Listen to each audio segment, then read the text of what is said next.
Hi, Gemini and Gemini Rising. Here's your horoscope for April 2025. I'm Astrologer Joseph Anthony. All right, you know we're in the middle of a massive change. This is because last month we had two eclipses.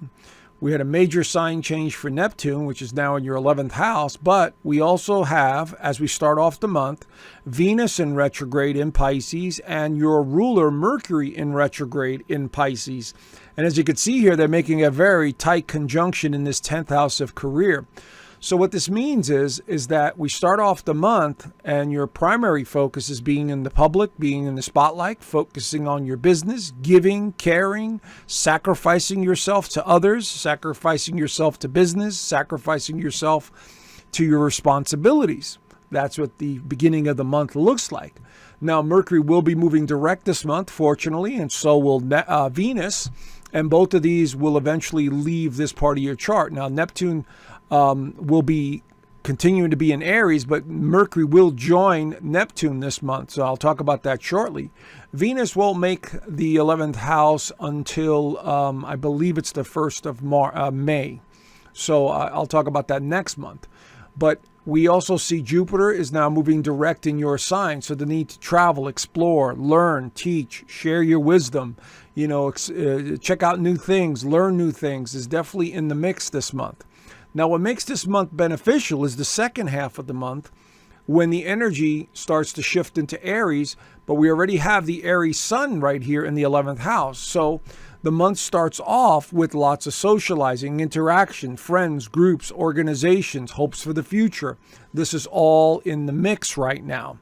But Mars will also come out of Cancer and go into your third house of communication. So once again, the energy gets ramped up even more with Mars in now a fire sign as opposed to a water sign. So there's a lot of conversing, there's a lot of ideas, there's a lot of self-expression going on the second half of April that you need to pay attention to. Could be to promote your business, to write a book, to travel, to explore new options that you might have on the table. So this reading's for anyone who has a Gemini rising or a rising or a sun sign in Gemini. It's a general overview of what the month looks like. Your birth chart could be completely different. And so, again, I have to be very general here. But as we start off the month, your ruler Mercury on the 7th begins to go direct. There it is in stationary position. So this is going to help you out a lot. Because when it's in retrograde, we tend to go backwards. We think about the past. We have to review a lot of things. Our minds are not focused necessarily on the future.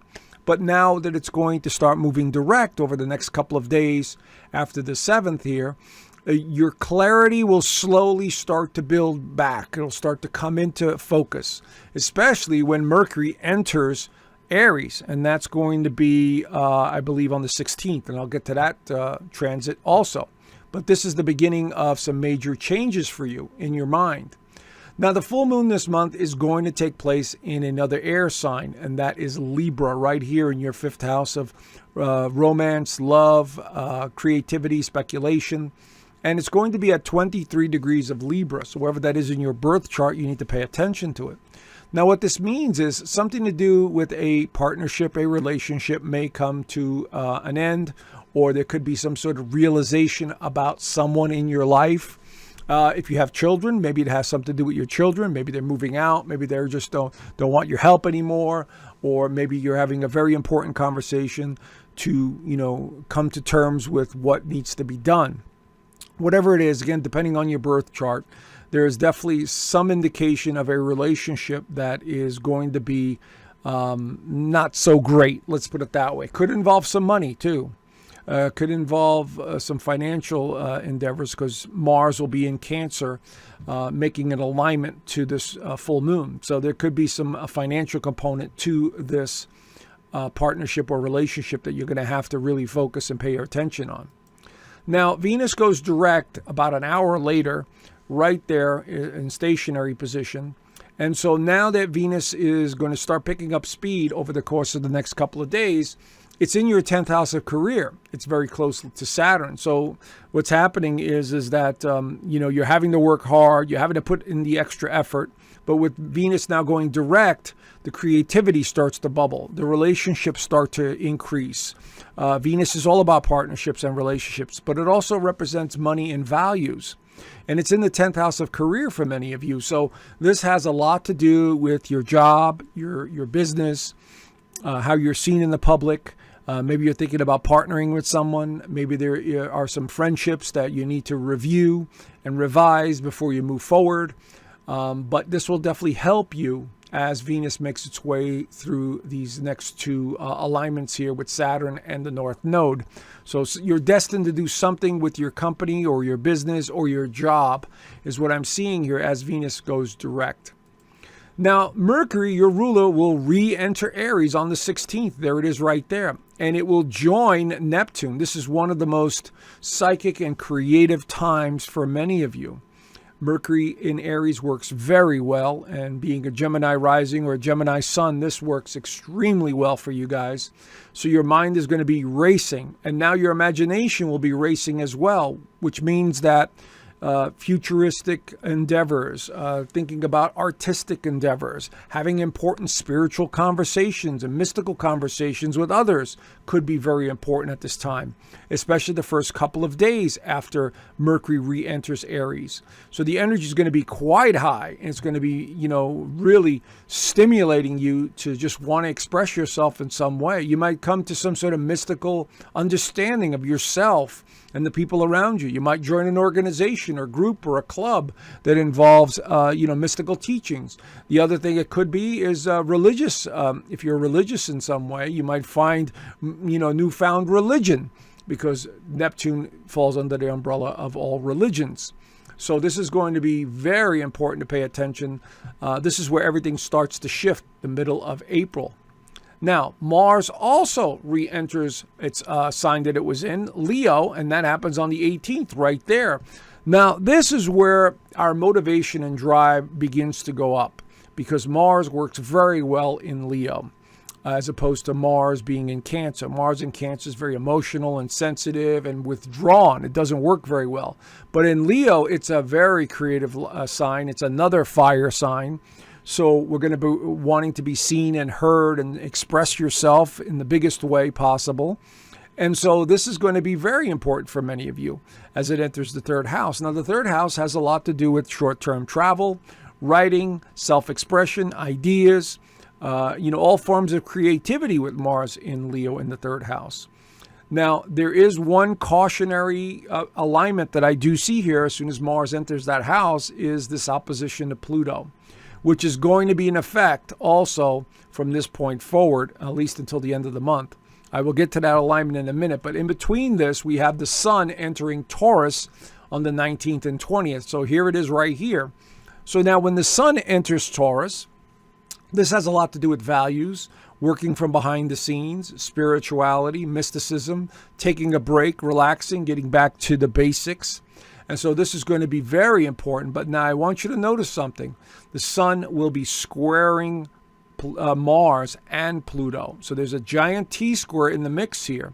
So this could bring in a lot of tension if you're not careful and you overdo it. Because what I'm seeing here for many of you is that you may go overboard in your thinking and your drive and your determination to want to be seen and heard and travel and explore, and you might burn yourself out a little bit. So I want you to be cautious about this time frame, especially when the Sun enters Taurus. It's suggesting to relax a little bit, slow down, get back to the basics. Don't overdo it. That's the sign of Taurus. And so that's what it's suggesting here when the Sun enters Taurus. Now let's get back to that Mars opposing Pluto on the 26th exactly. And the Sun is still in the picture, making a T-square. Mars and Pluto are in the zodiac. When they're at opposites like this, it causes a lot of tension and friction. And this is the third house and the ninth house. This could have something to do with belief systems. This could have something to do with travel, education, people's value systems. Egos could be inflated at this time. And it may not be you. It may be somebody else in your life. Maybe somebody, attacks you with their words. Or maybe you go on the offensive and become, vocal about something that just doesn't feel right to you. There is that possibility here, friends. So be careful after April the 18th all the way through, I would say, the rest of the month, because this Mars is volatile with Pluto here. Okay? So pay close attention to what you're saying or doing. Now, last but not least for the month, the new moon is going to be in Taurus also on the 27th. It'll be at 7 degrees in the 12th house. So once again, it is suggesting take a little time out for yourself. Get back to the basics. Go for a massage, have a nice dinner, whatever it is. Taurus is a very simple and basic sign. And when we have a new moon in the 12th house, it's suggesting that, we kind of change our modus operandi and we get back to the simple things in life so we could just enjoy them. And that's what this new moon is going to bring in for many of you. Okay, so keep that in mind. It does look good. And you may need to slow down and, reevaluate things, okay? Anyway, there's the general overview. If you want to know more and, you could join my Inner Circle community, there's a free 7-day trial. And as you can see here, I do the extended horoscopes in this community. I also do the weekly astrology overview, and a lot of people get value out of that. But not only that, I do teach astrology in the community. There's a whole 6-course module in there. But there's also the opportunity on Sundays. Every Sunday we have a Zoom call. And all the members that join in, I can, if they have questions for me, they send me their charts ahead of time, and then I address their questions on Sunday. It's usually 1 or 2 questions or something significant they need to know about. And so this is how we interact there. And there's a lot of information in there in the community that you could check out in the forums, and everyone's interacting with everyone. And so it's a cool place. I left the link down below. And like I said, it's a 7-day free trial, so there's no obligation.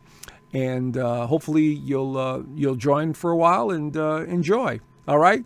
So have a great month. And I look forward to seeing you and talking to you soon. Bye for now.